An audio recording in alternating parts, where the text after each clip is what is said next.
Turkmenistan एक ऐसी country है जहां पर इंटरनेट एक लग्जरी है, जहां पर न्यूज में सिर्फ वही दिखाया जाता है जो वहां का डिक्टेटर चाहता है, जहां एक आदमी अपनी मर्जी से रूल्स लिखता है, हिस्ट्री लिखता है देश की और सच को छुपा देता है। दुनिया जो है वो नॉर्थ कोरिया को एक डिक्टेटरशिप का पूरा पूरा प्राइम सिंबल मानती है, लेकिन आज हम बात करेंगे एक ऐसे कंट्री की जो नॉर्थ कोरिया से भी ज्यादा ऑप्रेसिव है, सीक्रेटिव है और डेंजरस है। तुर्कमेनिस्तान जो है वो पहले सोवियत यूनियन का पार्ट था 1991 से पहले, लेकिन जब 1991 में सोवियत यूनियन का डिसइंटीग्रेशन हुआ, जब सोवियत यूनियन पूरा टूट गया, तो ये जो तुर्कमेनिस्तान है ये एक इंडिपेंडेंट कंट्री बन जाता है। हालांकि ये देश जो था वो आजाद हो गया था, लेकिन यहाँ के लोग आज तक फ्रीडम ऑब्टेन नहीं कर पाए। यहाँ का जो सिंबल है वो एक डेमोक्रेसी नहीं है, बल्कि एक बहुत ज्यादा स्ट्रिक्ट डिक्टेटरशिप है। तुर्कमेनिस्तान जो है ये शुरू से इतना ज्यादा एफ्लुएंट कंट्री नहीं है, मतलब इतनी ज्यादा रिच कंट्री नहीं है, लेकिन इनके पास एक ऐसी बहुत ज्यादा इंपॉर्टेंट वैल्यूएबल कमोडिटी है जो कि है नेचुरल गैस। जब 1991 में तुर्कमेनिस्तान जो है वो सोवियत यूनियन से आजाद हुआ, तो तुर्कमेनिस्तान में किसी भी तरीके की इतनी ज्यादा स्ट्रॉन्ग ऑपोजिशन नहीं थी। तो इस वजह से यहाँ पे जो पहले डिक्टेटर बनते हैं वो बनते हैं सपर मुराद नियाज़ोव, और यहाँ के प्राइम डिक्टेटर और पहले डिक्टेटर बनते ही नियाज़ोव जो है यहाँ के सेंट्रल पावर्स को अपने हाथ में ले लेते हैं। 1999 में ये जो नियाज़ोव हैं ये अपने आप को तुर्कमेनिस्तान का डिक्टेटर और प्रेसिडेंट डिक्लेयर करते हैं, एंड ये अपने आप को ही एक टाइटल देते हैं जो कि होता है तुर्कमेन बेशी, और जिसका मतलब था लीडर ऑफ तुर्कमेनिस्तान। इन्होंने पूरे तुर्कमेनिस्तान में अपनी जो पोर्ट्रेट है वो हर एक जगह लगाई है, ऑफिस हो, स्कूल हो, मॉस्क हो या फिर वहां पे चलने वाली सड़कें हो, हर एक जगह आपको नियाज़ोव की तस्वीरें देखने को मिलेंगी। और इन सारी पोर्ट्रेट्स को देखकर ऐसा लगता है कि हर टाइम किसी ना किसी ने आप पे नजर रखी हुई है, इन डिक्टेटर ने आप पर नजर रखी हुई है। यहाँ के कैपिटल अशगाबाद में हर तरफ आपको सिर्फ और सिर्फ मार्बल से चमकती हुई बड़ी बड़ी बिल्डिंग्स देखने को मिलेंगी जो कि एकदम वाइट है। अशगाबाद को अपनी खूबसूरती के लिए काफी सारे गिनीज वर्ल्ड रिकॉर्ड्स भी मिले। दुनिया का सबसे बड़ा जियांट व्हील, सबसे बड़ा fountain, largest globe, largest star roof, हर एक चीज यहाँ के कैपिटल में प्रेजेंट है, तुर्कमेनिस्तान में प्रेजेंट है। लेकिन इस शहर की सबसे ज्यादा आयरॉनिकल बात तो ये है कि यहाँ पर पूरे रोड पे आपको एक भी इंसान नजर नहीं आएगा, एंड रोड पर हर टाइम एकदम कंप्लीट सन्नाटा रहता है।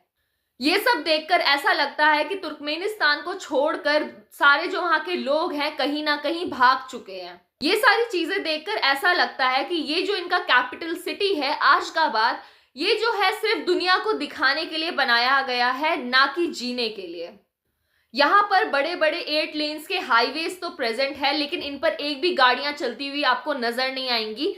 यहाँ पे दुनिया का लार्जेस्ट फाउंटेन तो प्रेजेंट है, लेकिन लोगों के घर में पीने तक के लिए पानी भी नहीं है। लेकिन एक्चुअली में सवाल ये उठता है कि ये जो अशगाबाद जैसी सिटी है, मतलब वहाँ की जो कैपिटल सिटी है, ये वहाँ के डिक्टेटर ने सिर्फ दुनिया को दिखाने के लिए ही खड़ा करी है, या दुनिया को एक्चुअली में किसी और सच से लोग वहाँ के रह रहे लोगों की कंडीशन को छुपाने के लिए एक्चुअली में ये सिटी को बनाया गया है।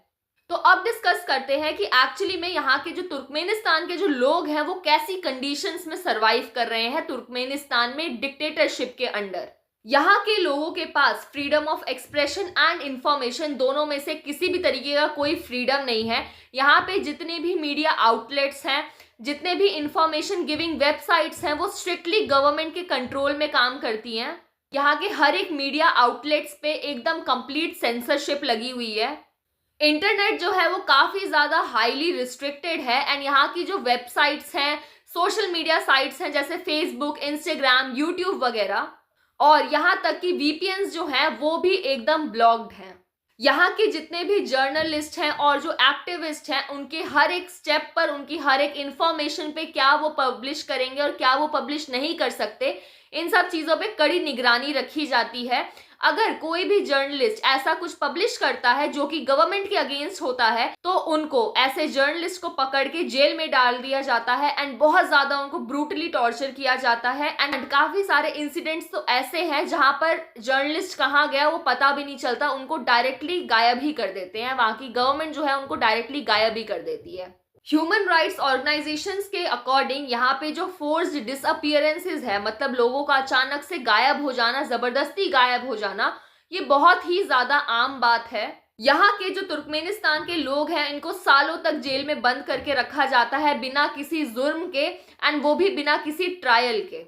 एक वहां के ही जर्नलिस्ट जिनका नाम था खुदाए बर्दी एल शौफ को 8 साल तक टॉर्चर किया जाता है, हैरेस किया जाता है, सिर्फ इस वजह से क्योंकि उन्होंने 3 मंथ के लिए एक इंडिपेंडेंट मीडिया के साथ काम किया था।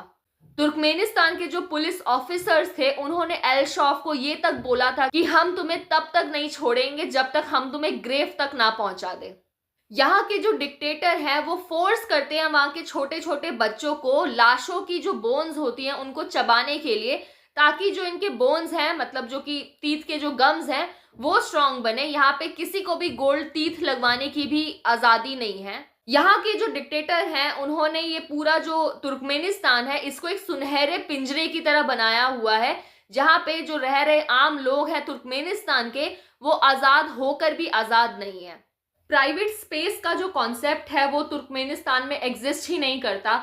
यहाँ के स्कूल्स, ऑफिसेज, आसपास में सड़कों पे, पार्क्स में, मॉस्क्स में, हर जगह तुर्कमेनिस्तान के जो लोकल लोग हैं वो स्पाई बन के नियाज़ोव के लिए काम करते हैं।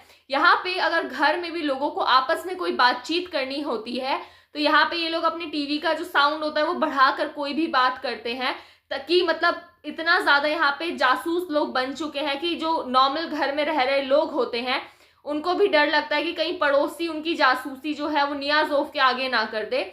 घर में पड़ोसियों से डर है, स्कूल में बच्चों से डर है, ऑफिसेज में कोलीग से डर है। तो यहाँ के जो लोग हैं वो बहुत ज़्यादा ऐसे इन्वायरमेंट में रहते हैं जहाँ पे सिर्फ और सिर्फ डर का माहौल रहता है।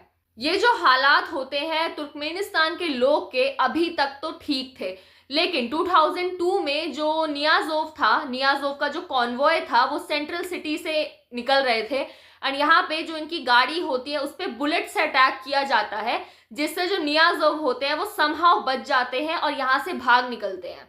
लेकिन इस इंसिडेंट के कुछ ही घंटे बाद नियाज़ोव जो हैं वो डिक्लेयर करते हैं कि उन पे असैसिनेशन का अटेम्प्ट किया गया, जो कि ऑपोजिशन के लीडर्स ने करवाया, उनके फॉर्मर मिनिस्टर्स ने करवाया एक साथ मिलके, ताकि उनको पावर से हटाया जा सके। अब जो प्रॉब्लम की बात है वो ये है कि असैसिनेशन एक्चुअली में हुआ भी था कि नहीं, इस चीज को प्रूव करने के लिए किसी भी तरीके का कोई भी सबूत जो गवर्नमेंट होती है तुर्कमेनिस्तान की वो रिलीज नहीं करती है। ना ही कोई गाड़ी का कोई पिक्चर रिलीज किया जाता है, ना ही किसी का आई विटनेस, अगर किसी ने देखा हो एक्चुअली में ये इंसिडेंट होते हुए, ऐसा कुछ भी रिलीज नहीं किया जाता।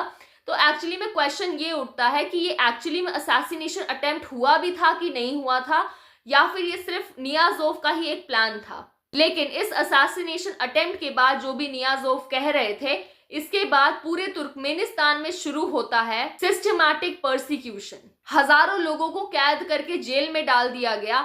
नियाज़ोव जो है वो सबसे ज्यादा ब्रूटल डिसीजन लेते हैं एंड वो डिसीजन था ओवदान द्वीपे को एस्टैब्लिश करना।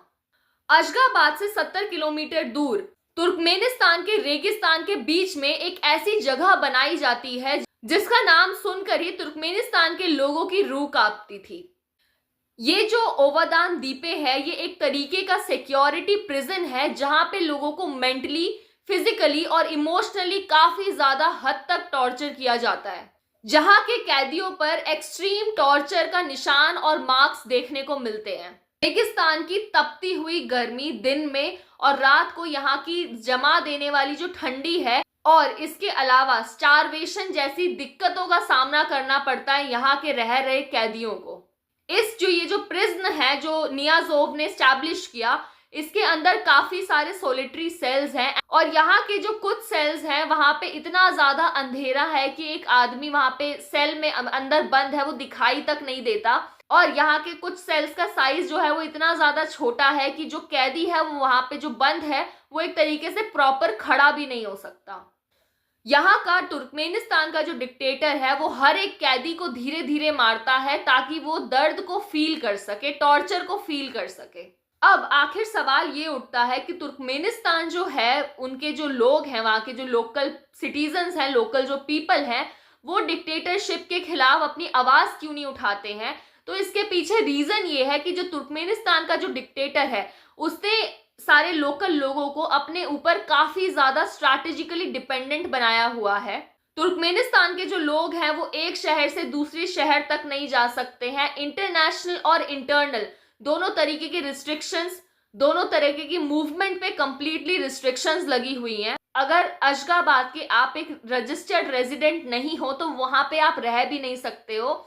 देश के बाहर जाना, मतलब तुर्कमेनिस्तान से बाहर जाना इतना ज्यादा कॉस्टली है कि यहाँ पे तुर्कमेनिस्तान के जो लोग हैं वो जिंदगी भर अगर कमाई करें तब भी वो चीज, मतलब देश से बाहर जाना अफोर्ड नहीं कर पाएंगे।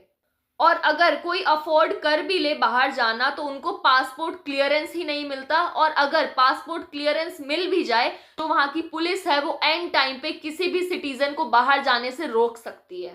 Foreign channels, foreign movies, foreign books, हर तरीके से इन सारी बाहर की चीजों पे कंप्लीटली बैन लगा हुआ है तुर्कमेनिस्तान में। रूहनामा एक ऐसी बुक है जो कि खुद नियाज़ोव ने लिखी है, एंड इसमें इन्होंने जो मर्जी जो मन किया वो लिख दिया है। तुर्कमेनिस्तान की अपने से खुद से बनाई हुई हिस्ट्री लिख दी है, एंड इस बुक को इन्होंने डिवाइन स्टेटस दिया है। नियाज़ोव ने डिवाइन स्टेटस दिया है। स्कूल्स में बच्चों को ये जो नियाज़ोव की जो बुक है रूहनामा, इसको पढ़ाना काफी ज्यादा कंपल्सरी है। इनफैक्ट जॉब इंटरव्यूज तक में रूहनामा से ही क्वेश्चंस को पूछा जाता है। नियाज़ोव ने यह भी कहा कि इस बुक को पढ़ने वाले को जन्नत की प्राप्ति होती है, वो जन्नत में जाते हैं। ये बुक लिखने के बाद नियाज़ोव जो था वो इतना ज्यादा खुश था कि उसने खुद को ही एक नेशनल अवार्ड दे दिया। हर जगह मॉस्क्स में तुर्कमेनिस्तान के जो नोट्स हैं, करेंसीज हैं, उन सब पे रूहनामा के वर्सेस लिखे हुए हैं, जैसे कि किसी भगवान के क्रिएटेड वर्सेस हो। नियाज़ोव ने अपनी एक 24 कैरेट गोल्ड की, प्रॉपर प्योर गोल्ड की एक अपनी बहुत बड़ी स्टैचू भी बनवाई है, जो कि सन के रोटेशन के अकॉर्डिंग रोटेट करती है, ताकि नियाज़ोव का जो चेहरा है उस पर चमक हमेशा बनी रहे। इतना कुछ झेलने के बाद तुर्कमेनिस्तान में एक रे ऑफ होप तब एमर्ज होती है जब 21 दिसंबर 2006 को नियाज़ोव का जो होता है वो डेथ हो जाता है सडन हार्ट अटैक की वजह से। तो अब लोगों को लगता है कि शायद उनकी लाइफ अब इम्प्रूव हो, अब कुछ हो, अब ऐसा कुछ हो जिसमें ये फ्रीली रह सके। लेकिन अब जो नेक्स्ट डिक्टेटर आते हैं तुर्कमेनिस्तान के, वो जो होते हैं वो नियाज़ोव से भी काफी ज्यादा स्ट्रिक्ट होते हैं, और इनका नाम था गुरबैंगुली बर्दीमुहामेदोव। ये नियाज़ोव के एक लॉयलिस्ट थे और इनके पर्सनल डेंटिस्ट थे। ये जो नई लीडरशिप एमर्ज हुई तुर्कमेनिस्तान में, इसमें सिर्फ आदमी बदला लेकिन जंजीरें अभी भी वही थी। नियाज़ोव को मरे हुए इतने ज्यादा साल हो चुके हैं, लेकिन आज भी तुर्कमेनिस्तान के जो लोग हैं वो आजाद नहीं हैं। पूरे तुर्कमेनिस्तान का जो इंसिडेंट है वो हमें ये शो करता है कि जो हमारी सोच को, हमारी मेंटालिटी को कैप्चर कर लेता है वो पूरे तरीके से हमें कैप्चर कर लेता है। ऐसे सिस्टम का जो एकमात्र सॉल्यूशन है वो है लोगों का अवेयरनेस।